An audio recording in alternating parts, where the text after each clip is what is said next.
లేని ప్రాబ్లమ్ ఉందనుకునే ఒక భార్య, ఉన్న ప్రాబ్లమ్ బయటికి చెప్పుకోలేని ఒక భర్త కథనే ఈ వీడియోలో చెప్పుకోబోతున్నాం.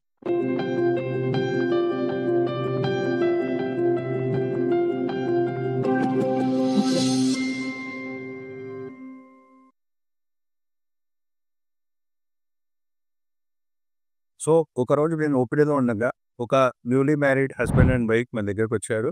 ఇద్దరు చాలా సేపు అసలు ప్రాబ్లమ్‌లోకి మాట్లాడకుండా ఏదో పైపైనే మాట్లాడుతూ ఉన్నారు. ఎవరో ఒకరు చెప్పండి మీ ప్రాబ్లమ్ ఏంటి అని చెప్తే హస్బెండ్ వరకు పెద్ద పలకనే పలకలేదు. వైఫ్ వరకు కొంచెం కింద ప్రాబ్లమ్ ఉంది, కింద ప్రాబ్లమ్ ఉంది. మనం వైఫ్ విషయంకి ఆర్ మోషన్ రిలేటెడ్ సమస్యలు కూడా చూస్తాం కాబట్టి, నేను మోషన్ రిలేటెడ్ సమస్య అని ఎప్పటి నుంచి ఉంది? నాన్ వెజ్ తిన్నారా? నాన్ వెజ్ తిన్న వరకు ముక్కారా? అని అడుగుతూ ఉంటే హస్బెండ్ ఏమో ముసుముసులు నవ్వుకుంటూ అది కాదు, అది కాదు అని చెప్పారు.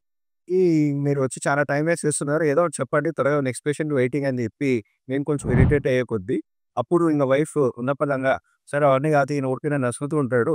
ఆయనకి సరిగ్గా సాటిస్ఫై చేయలేకున్నాడు అని అప్పుడు ఓపెన్‌గా చెప్పింది. ఇవన్నీ చెప్పిన తర్వాత నేను నేను సర్జన్‌ని.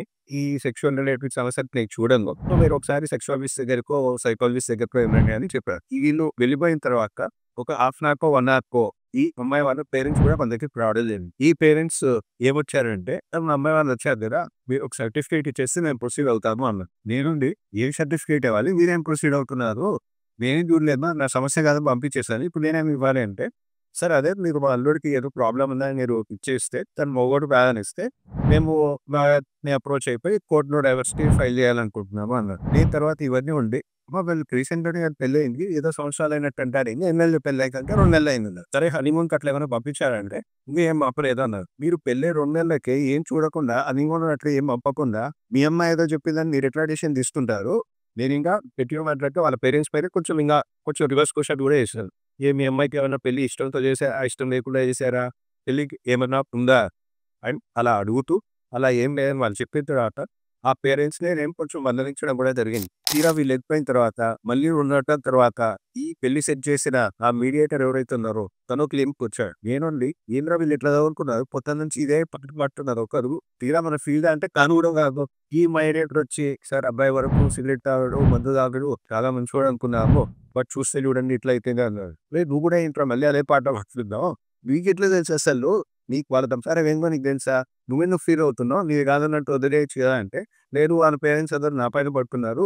సో, మీరే ఏదో ఒకటి చేయండి అన్నట్టు నా దగ్గరికొచ్చాడు. ఇవన్నీ చూసిన తర్వాత నాకెక్కడో కొత్తగా పెళ్ళైన ఆ అబ్బాయి పైన ఎక్కడో కొంచెం సాఫ్ట్ కార్నర్ ఉంది. అసలు వీళ్ళంతా ఇతను తెలుసో తెలియకో చాలా మాస్టర్ ప్లాన్ వేసి కోర్ట్‌లో డైవర్స్‌లో ప్లాన్ చేసేస్తున్నారు. అసలు ఏం జరుగుతోంది? ఎక్కడ ప్రాబ్లమ్ ఉంది? అమ్మాయిలోనా? అబ్బాయిలోనా? ఏంటి అని తెలుసుకోవడానికి జస్ట్ ఒకసారి అబ్బాయికి మళ్ళీ పర్సనల్లీ కాల్ చేసి ఒకసారి రమ్మని చెప్పాను. రమ్మని చెప్పి, "బాబు నీ పైన ఇట్లాంటి అలిగేషన్స్ అన్నీ ఉన్నాయి. నువ్వు నువ్వు ఏదో ఒక స్టెప్ తీసుకొని అడ్వాన్స్ కాకపోతే ఆర్ నువ్వు ఉన్నదున్నట్టు చెప్పకపోతే మీరు ఖచ్చితంగా డైవర్స్‌కైతే ప్రొసీడ్ అవుతున్నారు. సో, నువ్వు చెప్పు అసలు నీకేంటి?" అని అడిగితే తను కొంచెం ఓపెన్ అప్ అయిపోయి, "తనేమి తేడాగాలి కాదు. నాకు మగోళ్ళంటే ఇంట్రెస్ట్ ఏం లేదు. నాకు అమ్మాయిలంటేనే ఇంట్రెస్ట్. మరి ఏంది ఇప్పుడు వీళ్ళేమో అలిగేషన్ ఏస్తున్నారు కదా! నీకేమైనా నిజంగానే అంగం లిట్టిపడడంలో గాని, ఎరెక్షన్‌లో గాని ఏమైనా ప్రాబ్లమ్స్ ఉన్నాయా?" అని అడిగినప్పుడు తను అప్పుడు కొంచెం హిస్టరీ చెప్పడం స్టార్ట్ చేశారు.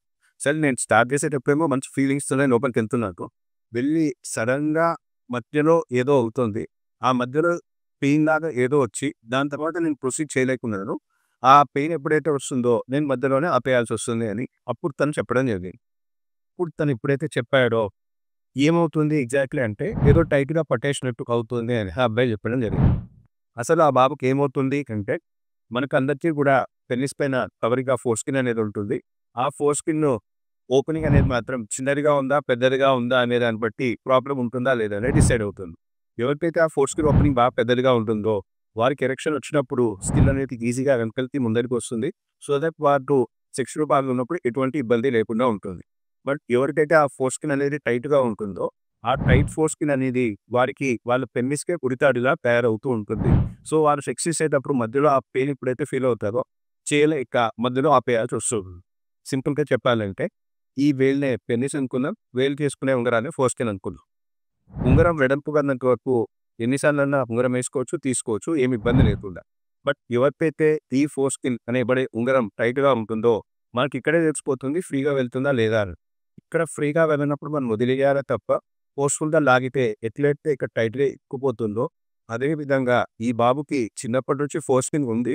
బట్ ఇన్ని రోజులు సెక్స్‌లో పాల్గొనలేదు కాబట్టి తన మీద ఇబ్బంది వస్తుందని తను ఫీల్ అవ్వలేదు. బట్ ఎప్పుడైతే కొత్తగా సెక్స్‌లో పాల్గొన్నాడో, ఈ ఇబ్బంది తనలో తానే మొదలుపడి బయటికి వైఫ్‌కి చెప్పుకోలేక, బయట ఎవరికీ చెప్పుకోలేక, వైఫ్ తన పైన తిరగబడి డైవోర్స్ దాకా వచ్చేంత వరకు కూడా ఈ మగవాడు బయటికి పెట్టక ఈ సిట్యుయేషన్‌కి దారితీశాడు. ఎప్పుడైతే మన దగ్గరకొచ్చి మనకు హిస్టరీ చెప్పాడో అండ్ మనం ఎగ్జామినేషన్ చేశాక కరెక్ట్‌గా కనుక్కున్నామో, దాని నెక్స్ట్ రోజే మనం సర్జరీ చేశాము. Now both the families are very happy and they are living happily together. So, ఈ స్టోరీలో అర్థమైంది ఏంటి అంటే అర్లీ కన్క్లూషన్స్ కోసం రావద్దు. అండ్ ఏదైనా ప్రాబ్లమ్ ఉంటే ఒక కౌన్సిలింగో ఆర్ ఒక డాక్టర్ దగ్గరకో వెళ్లి కలిసిన తర్వాతే మనం ఒక కంక్లూజన్‌కి రావాలి గానీ, ఏది ఒక నిర్ధారణ రాకుండా కంక్లూజన్‌కొచ్చి ఇలా డైవోర్స్ తీసుకునేది మాత్రం మంచి ప్యాషన్ కానే కాదు.